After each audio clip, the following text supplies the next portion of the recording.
Hey everyone, and welcome to Iowa. This is the start of a brand new series, and as you can see, we are in unfamiliar ground, an unfamiliar part of the United States. We are located right in the middle of Iowa, Monteith, Iowa to be exact, and we are now in the middle of nowhere, taking over a fourth generation hay and cattle farm.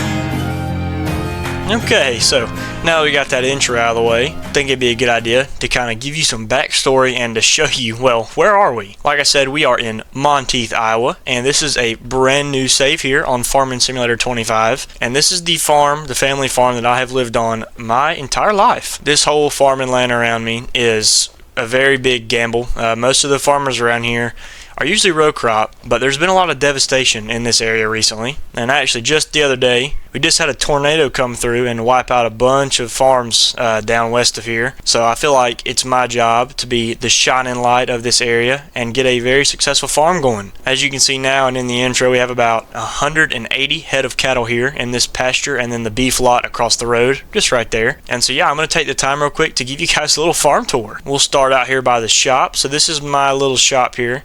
Not a whole lot in here. Got some seed and one of our few workhorse tractors, the 4450. A lot of baling, mowing hay with that tractor. Coming out here, we've got my own personal truck. It was a fortune for this thing, but I think it's pretty sweet. Good to switch it up every once in a while. Go for some Ford. Then out here by the barn, we've got some of the older equipment. We've got our old round baler, our skid steer, an old Hallis Chalmers, and one of my favorite tractors on the farm, this old International 1066. Out by the diesel tank, we've got this three-sided shed with our brand new, this is a brand new disc cutter to us, hay bind, disc bind, whatever you want to call it. We've got an old hay merger here. I don't even remember the last time this was used. And then we've got this newer baler, round baler, and then our lime and fertilizer spreader. We've also got our hay rake out here, as well as our tractor loader, right? So we'll clear trees and clean up pastures and whatnot with this. It's pretty handy to have. Then out here by the old barn, this is the first building ever put up on this farm. We've got a wagon and then the very first plow ever brought into the farm. This was brought in by my grandpa, I'm pretty sure. It's had some new paint to keep it looking pretty good, but this is a McCormick Deering plow, which I know that's pretty crazy. Then out here, we've got the pasture, a lot of cows. This is actually our biggest pasture, and there are 110 head of cattle in here. Now, if we come up here by the road, you can see we've got one of our few hay storages. This one is actually empty, and we've got our old hay bind in here. So this is the one we've been using until we bought that new Krone cutter. We haven't even put it on the field yet, so we're gonna have to try it out and see. But then we've also got our drill here. We have been reseeding some grass a whole lot recently. We're trying out some new rye mixtures and whatnot. And then our trusty cattle trailer that's been here for forever, as well as some extra hay bales back here that have been sitting here for a while, and we are still feeding with these guys. Oh, and then how could I forget the gooseneck trailer sitting out here all alone. So now if we make our way across the road, you can see the farms over here. We've got this beef lot. This is where the pregnant cows who are calving, whatever, they come here. We keep them in here. They've got some shelter, plenty of bedding and whatnot, and whenever the calves are grown enough, we move them to the pasture, as well as the bulls. So yeah, that's what we got going on here. You can see it's a sheltered, it's a sheltered building, so we'll put some bales in here and whatnot, but it wraps around here. We've got some hay pasture, actually a good bit of hay ground that is just about ready to be taken off up this hill. And then just down the road from everything right here is my own house. Pretty good looking log cabin that's been here for about 10 years. This was like a trailer park right here. Not a trailer park, but there's a mobile home sitting right here, and we tore it down, and we decided to go with a log cabin, which is not really seen in this area. So I think it looks awesome. And then under the car shelter here, we've got my toy shed, if you will. Nothing like a lawnmower. I mean, I've heard this is a 1,000cc lawnmower and a dirt bike. Lawnmower's 3-cylinder, but a man can dream. So there's the farm tour. That's all we've got to work with. We've got plenty of equipment, and we're going to be cutting some hay pretty soon here. But before I talk about that, you might notice that all of these crops they're withered. These are all neighboring fields. One of my good buddies knows the guy who cuts this. It's dead. A lot of the farms around here have gone into bankruptcy recently. One farm that had over 600 acres here went completely bankrupt because that tornado tore everything down. It's more off that way. But yeah, nothing left of his farm, and he had to start completely over. Somehow I've been one of the lucky ones around here who has every single acre untouched and every building still intact, so this is my chance to be the big farming guy around here. So we'll walk back to the shed over here. I hope you like this little humble farm. It's definitely really good looking. I love the red sheds. It just goes so well with this farm. And also, how could I forget our biggest tractor on the farm, the workhorse upon workhorse, the John Deere 6R 175. Absolute beast. We bought this thing new 2 years ago at the John Deere dealership down the road, and we've got some good looking implements for it, and it does just about everything you'd want it to on the farm. So with 3 working tractors, one medium, one small, and one large, we get the job done around here, and it works out pretty good. And so with that being said, I think the first task that we're going to be doing today is we're going to get that Krone disc bind, which I don't think I've ever really used a Krone disc bind before. We're gonna get it hooked up to this bad boy, and we're gonna give it a run for its money because we are needing some more hay, and we're running out. The hay that's sitting over there behind the hay shed, that's all that we have currently. So we'll pull this bad guy out and take a look at it. This tractor might actually be a little overkill for this mower, but I think it'll pull nice up these hills. All right, so here we got it unfolded. We'll take a look at it. So it's a Krone Easy Cut, pretty nice disc bind. A little different equipment choice. We would have never really gone for this. It was at the John Deere dealership. They had it on sale. This one right here is a 2018 model, I believe, so it's fairly new. It was on sale. It was like 30% off. Hardly any hours. It is used, so it's not technically new, but it's new to us. And check this thing out. It's pretty sweet. So we'll probably end up throwing the 4450 on the baler because, as you can see, we do have the width set out to run over rows, so don't worry, we'll get to see this tractor in operation at some point. But now that we've got this thing all greased up and took the stickers off of it, I think we'll go up here and start our first cutting of hay. This should be pretty interesting. I have never cut hay with this disc bind, so it's going to take some getting used to. We're going to set it up and everything, but we should be able to just swing into here. I gotta get the gates open. Maybe that car will just go around me or whatnot. Never mind, they waited for me to get the gate unlocked. Look at that. Actually, we'll leave that gate open, but I am probably thinking about shutting this gate maybe. You'll notice all of our pastures are fenced in because we did have cattle here, so we move our cattle around a decent amount, but right now they are in the big pasture and the beef lot right here. So we're just gonna pull this guy in here. We'll get it unfolded and let's go ahead and get started. I gotta figure out how you do all this. So we got this thing set on wide spreading, so it should just fling the grass out everywhere.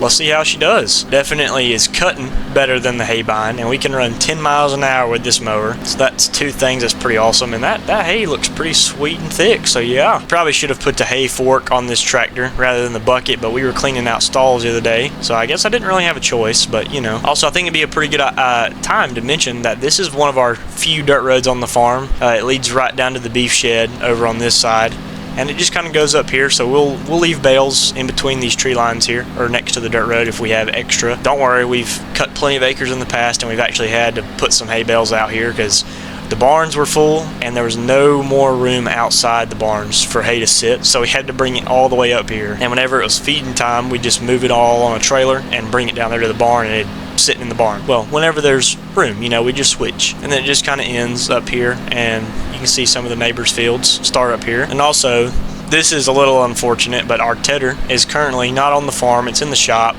So we're just going to have to let this stuff sit out a little longer because we cannot ted the hay. A bunch of the tines broke, so we had to put in the shop. It's an old New Holland. It's like a 134 model or something like that, so I can't remember if that's right. Don't quote me, but it's an older model and very brittle. The tines were getting brittle, so they just kind of broke. But that is currently getting fixed up, so I don't know if it'll return in the future for us to be able to use it on this field, but I've got the stuff and the skill to let this stuff dry without needing to run a tedder over it, so we should be pretty good. But check this out. This is pretty awesome. I don't really do a lot of in-cab farming, so I figured I'd try it out for once. I really do like mowing in-cab, so this is pretty awesome. We'll just turn this corner here and this one too, and we should be back to the start of the field. And so we'll just merge over just like that, and we'll keep on cutting. You guys know how cutting hay works. but you gotta admit, this is pretty awesome. But about the whole tornado thing, we get a good few tornadoes around here, usually in the month of July. So there was one here that came through here recently. We've been getting a lot of rain. Some people down south of here said that it hailed for about 3 hours after the tornado, which is that's crazy. But yeah, we do get a few tornadoes, so we have to be prepared. And if I can, I'll try and find the site of where the last one just hit, because it's not even far from here at all. And we got to make a run to Dollar General anyway, so we'll be down there anywho. Well, folks, I'd say we go ahead and get about a headland or two more in this field.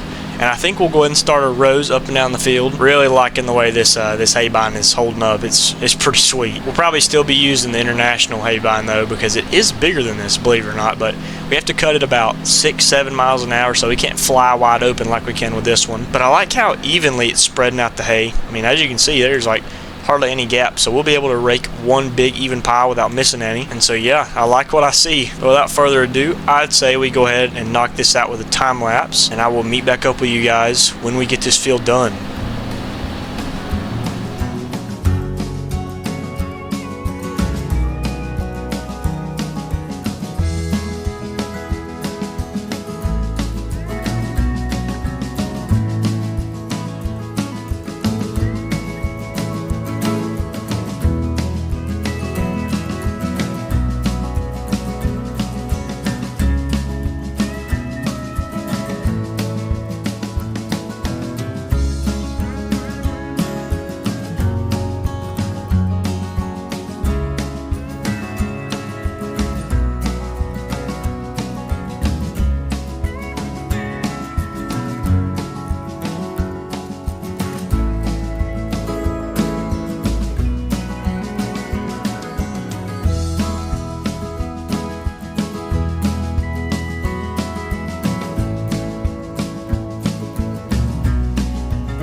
Okay, well, that should be most of the field done. As you can see, we've got most of it done. Yeah, we're just over here at this little part, and then that'll be all for this field. This mower does exceptionally well. As you can see, there are nice, flat, thick rows all the way through the field.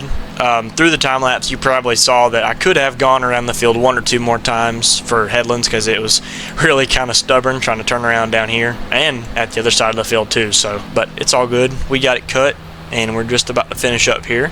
But so yeah, just about one more pass. Well, one more after this one, and we'll actually go touch the edge of the field in front of us down here at the tree line. Because we did miss a little bit, and I would kind of like to clean that up. Because the last time we cut this field back in May, I think it was, we actually left that right there, and it's gotten a little bit of weeds growing in it. So yeah, I think we need to trim this back, just this right here. Okay, yep, we'll grab this right here, and yeah, like I said, that should be all. Trying to get a little closer to this fence line. Hopefully it'll be all right when we run the rake over it. And so yeah, there we go, all done. We'll let this mower kick down. And there we go, got the whole back end folded up, so it is all ready to haul back to the farm. And then we'll just get this mower folded up. There we go. For how much rain we've gotten recently, this sure was some dusty hay. So yeah, there we go. Second cutting off of that field this year. We've got more fields that we need to get a second cutting off of. We just haven't got to them yet. Actually, I will just leave that gate open so we can come back to it whenever we need to. Now we'll just take this back to the shop, and we'll probably just put it back under the shed for now, because I don't really know if we can cut an entire separate field this afternoon. But alrighty, we'll set this guy back in the shed. Actually, before I put this tractor up, I am going to feed the cows real quick, so I'll just take this bucket off, just drop it about right there.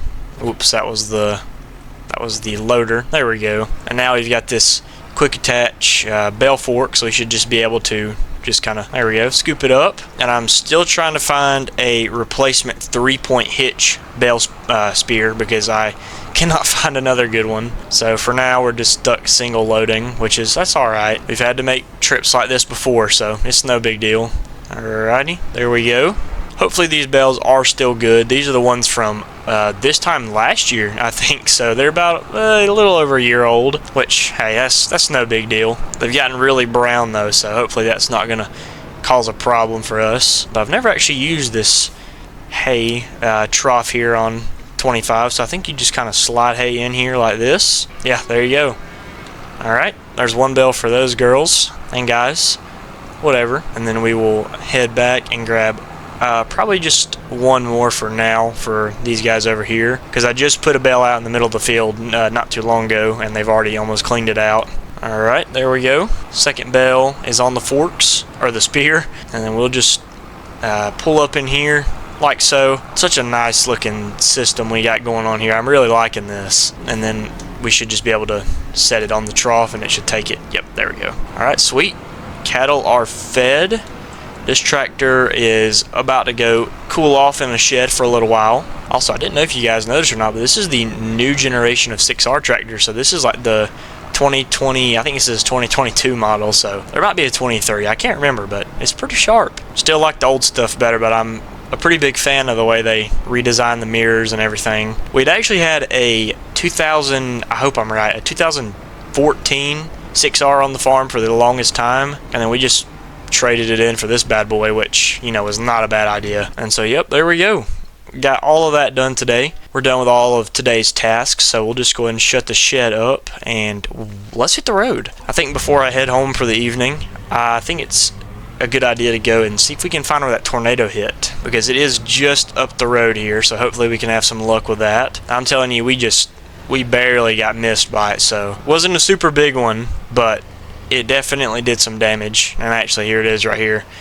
Yeah, this is not the total annihilation path, but it just came right through here. Hope you can see that. Pretty scary stuff. Pretty close to the farm, so hopefully we won't get any more of those here anytime soon. But with all that being said, yeah, we got plenty of stuff to do here on the farm in the coming future. I'm going to stop here and grab some stuff before the evening ends, or before it gets dark outside, is what I should have said. So I want to thank you all for watching. Hope you all enjoyed, and I will see you all in the next one.